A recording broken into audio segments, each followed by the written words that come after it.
Vamos falar de Ben 10.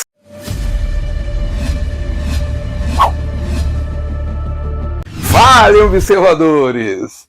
Então, em 1996, um grupo de talentosos escritores, John Kent, Clark Murphy, Joe Casey, Joe Kelly, Duncan Rouleau e Stephen T. Siegel, que já haviam deixado suas marcas em editoras de quadrinhos como DC Comics, Marvel Comics e Image Comics, tomaram uma decisão audaciosa: unir forças para fundar a Man of Action Entertainment.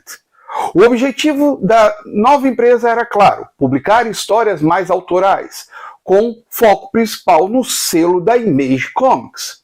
Foi nesse contexto que Joe Casey lançou títulos memoráveis como Hellcop, Cold Flash, Godland, entre várias outras publicações que exploravam narrativas únicas. 9 anos depois, em 2005, com a produção do Cartoon Network, a Man of Action lançou aquela que se tornaria uma das maiores e melhores criações deles, a série animada Ben 10. A ideia da série, que já vinha sendo planejada por Casey, Kelly, Rouleau e Siegel desde 2002, girava em torno de um conceito revolucionário, podemos dizer assim, bem diferente, eu acho. O jovem Ben Tennyson portando um relógio alienígena, o Omnitrix. Esse artefato fantástico lhe permitia se transformar em 10 seres diferentes. E, diferente, sinceramente, é um eufemismo. A arte conceitual de Stephen E. Gordon, que trabalhou no design inicial, mostrava personagens que pareciam mais super-heróis que alienígenas tradicionais. E o Ben era ruivo. Curiosamente, o personagem fantasmático seria o verdadeiro vilão da série, assumindo seu papel de antagonista no 24º episódio. Contudo, o grande adversário de Ben ao longo das 4 temporadas iniciais seria Vilgax, o icônico alienígena guerreiro. Claro, a jornada de Ben não se limitou a Vilgax somente e a Fantasmático. Como ele era um herói impulsivo, um garoto de 10 anos, ele precisava de sua própria galeria de vilões. E a série entregou personagens bem interessantes, como Doutor Animal, que era um cientista genético obcecado por anabolizar animais ou criar quimeras bizarras, os Cavaleiros Eternos, uma organização secreta dedicada a estudar e combater alienígenas, lideradas por, primeiramente, Enoch e depois por Driscoll, um ex-encanador rebelde. Também temos Kevin Levin, que, ao tentar absorver a energia do Omnitrix, acaba se tornando uma versão bem bizarra de todas as 10 formas alienígenas de Ben. Ele, de fato, muitas vezes lembra a Eleven de Stranger Things em sua complexidade inicial. Também tivemos Rex e sua sobrinha Encantriz, que eram 2 usuários de magia que empregam seus dons para roubos. Graças a eles, Gwen Tennyson, prima de Ben, descobre e começa a desenvolver seus próprios poderes mágicos. Robótica, uma motoqueira ladra que tem seu corpo fundido a um dos robôs de Vilgax.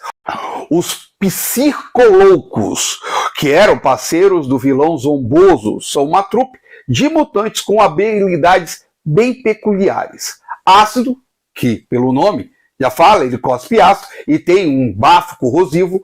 Mortrança, que manipula e estica seus cabelos, e polegares, de força descomunal e pouca capacidade de raciocínio. E, por fim, uma clara homenagem aos monstros da Universal, com Ian Alduch, um lobisomem, a Múmia e o Dr. Victor. Uma clara homenagem a um monstro de Frankenstein, sendo meio homem, meio máquina. Não era um ciborgue, se assim podemos dizer. Então, além de serem aliados dos Zombosos, os Psicoloucos também eram aliados do Fantasmático, ou melhor, Ziscair, seu nome verdadeiro. Para enfrentar tantos desafios, Ben não estava sozinho. Sua prima Gwen, que eu já citei anteriormente, além de aprender a usar magia ao longo da série, era extremamente inteligente e também lutava artes marciais. Junto a eles, o avô Max Tennyson, um ex-encanador, uma espécie de força de elite que combate ameaças alienígenas. completa o trio central que viaja pelos Estados Unidos da América até o final. Bem, Ben também conta com a ajuda de outros encanadores ou seus filhos e netos ao longo de suas aventuras. No início da quarta temporada, uma minissérie de 3 partes revela para nós mais detalhes sobre o Omnitrix. Conhecemos Asmut, o genial criador do objeto, e sua assistente Myax, que, apesar de ser da mesma raça de Vilgax, demonstra ser bem menos guerreira. A série original de Ben 10 culmina no 10º episódio da quarta temporada, quando Ben e Gwen voltam de férias e as aulas começam, mas não antes de ter um último confronto com Vilgax. Momento em que a identidade de Ben como portador do Omnitrix é revelado para todos. Bem, aqui eu vou dar uma breve paradinha e fazer a minha mendigagem de sempre.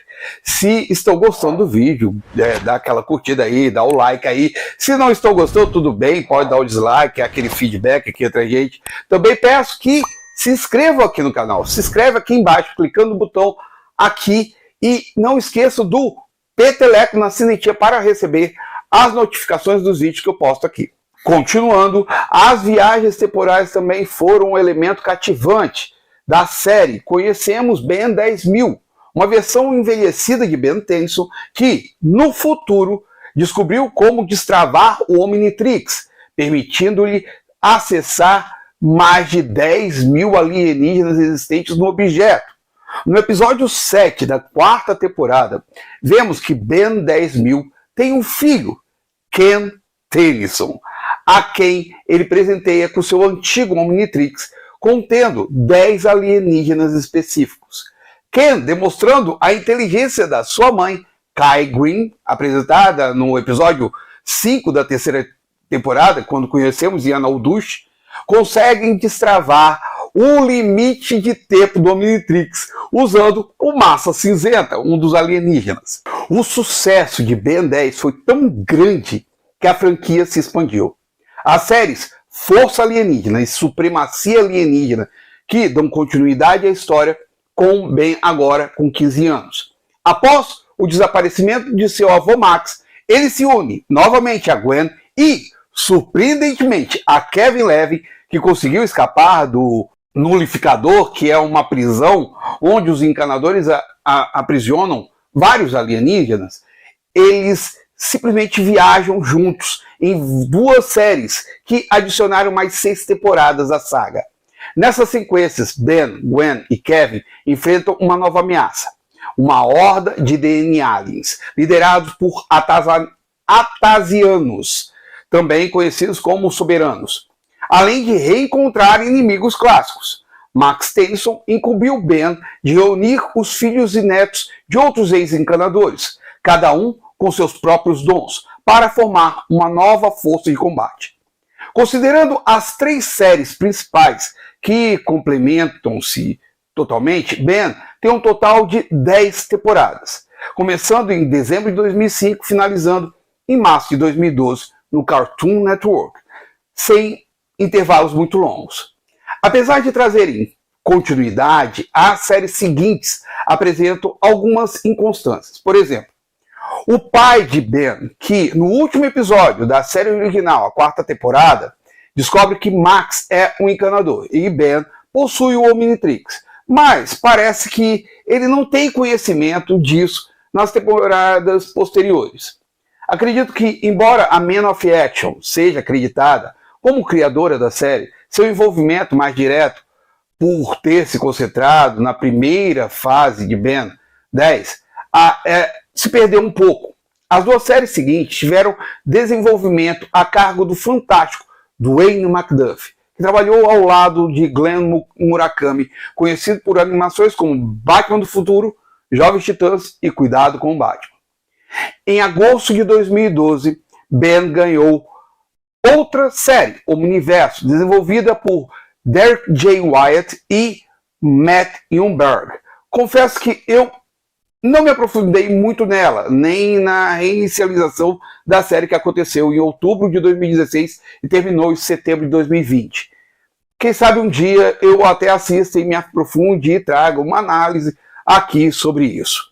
O sucesso de Ben 10 não se limitou às animações, levando a 2 filmes com atores reais. O primeiro, Ben 10, Corrida contra o Tempo, foi lançado no Cartoon Network em 2007, dirigido por Alex Winter. Na história, Ben volta de férias de verão com o avô Max e Gwen. E, além de ter que lidar com a normalidade, enfrenta um novo vilão. E, sendo bem sincero, eu não reassisti esse filme, pois, sinceramente, na época que eu assisti, eu achei tão bom quanto a animação. Produções feitas diretamente para a televisão geralmente têm um orçamento mais limitado, o que levou à criação de um novo vilão em vez de usar o que já eram conhecidos. E a caracterização dos alienígenas simplesmente ficou a desejar. O outro filme, Ben 10, Invasão Alienígena, também dirigido por Alex Winter, mostra Ben aos 15 anos, baseando-se na fase de Ben 10, Força Alienígena e Ben 10, Supremacia Alienígena. E eu peço desculpas novamente aqui, pois esse daí eu não assisti mesmo. Eu já era bem mais velho quando ele estreou no Cartoon Network. Eu estava na casa dos 32 anos. Mas sempre fui um fascinado por boas animações. E o Cartoon Network, daquela época, era recheado delas. Eu assistia Ben 10 esporadicamente, lógico, geralmente nos finais de semana, mas cada episódio era pura ação e adrenalina, mostrando um jovem com um objeto que muitas crianças adorariam possuir. Era uma série criada por roteiristas de quadrinhos que sabiam como pegar um grupo de alienígenas dentro de um objeto mágico e transformá-los em heróis.